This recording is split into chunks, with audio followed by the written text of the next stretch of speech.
Well, joining me live now from New York is Tom O'Connor, a senior foreign policy writer at Newsweek. Tom, thanks for joining us on the programme. Ukraine's President Zelenskyy, they're begging the US for greater assistance. Has Biden delivered?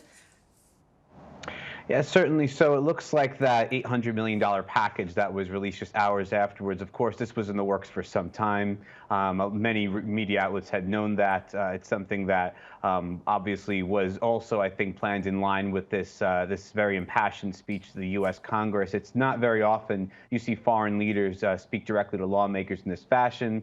I think it puts the president in a precarious position in some ways because it does somewhat subvert his authority because it goes around him. But at the same time, obviously, Biden wants to appear very receptive to some of what President Zelenskyy is asking, of course, in terms of more military and economic assistance, but falling short of a no-fly zone, which, as President Biden has said many times, could potentially lead to World War III and direct U.S. and clashes with Russia, which is something that NATO allies, too, I think, very much want to avoid. Yeah, so no fighter jets, no-fly zone, but US lawmakers seem united on what has been announced. They're not often united on many things, but on this, they appeared to show unity, giving Zelenskyy a standing ovation.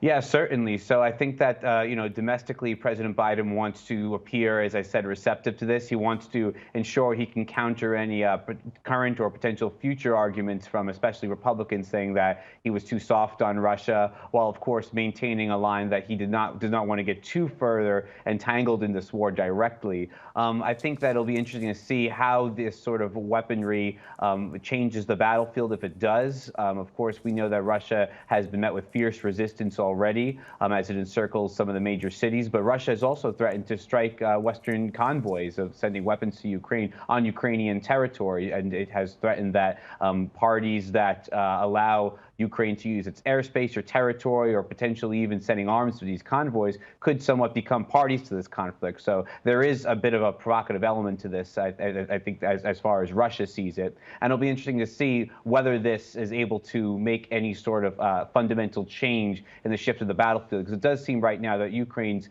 top priority is to survive this and impose more cost on Russia rather than actually reversing Russian gains. But that remains to be seen how that plays out.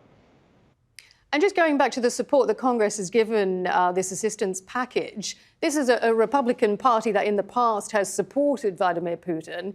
Has it done a U-turn on this? Well, I think it definitely has a lot to do with sometimes who's in power right now. I think that we also, the world events now did not reflect how they were a few years back when we had a Republican president. So the geopolitical situation has changed. We're seeing an active conflict right now on a much larger scale. Before, there were allegations of hacking and allegations of what Russia was doing in other parts of the world that didn't register as broadly with, I think, many Americans on either Democratic or Republican parties. So I think that at the same time, as I said earlier, there is a concern within the Biden administration right now that Biden could be painted as being too soft on Russia.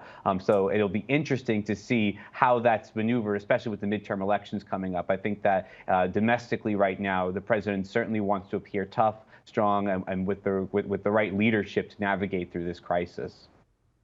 And with all of the military equipment that the US is sending, the helicopters, the patrol boats, the anti-armor, the anti-aircraft weapons, serious military equipment, despite the talks that we're hearing of a possible breakthrough in this conflict, where do US defense officials see this conflict heading? Is there a fear that this could turn into something wider that eventually does pull in NATO and the US in a much bigger role? Well, one thing that President Biden said that I think really stuck out was that we should prepare for a potentially long-term crisis here.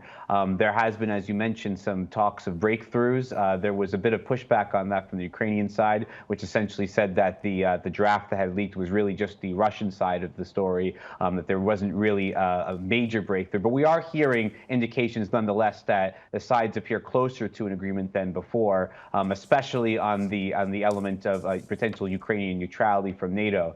As to how this conflict could drag out and the potential for it to potentially escalate even further, I think it's something that U.S. defense officials are watching carefully. Clearly, it's something that Russia has emphasized from the very beginning of this, warning of the worst consequences, essentially, if any outside powers get directly involved. And I think the U.S. is playing a fine line right now. And of course, one element that we're not seeing of this potentially is certain sort of gray zone that exist in the battlefield of covert action and stuff. And that certainly, I think, could be a factor here when it comes to Russia's military performance and Ukraine's ability to sort of resist this incursion. Okay, Tom, great to hear your thoughts. Tom O'Connor, their senior foreign policy writer at Newsweek. Thank you.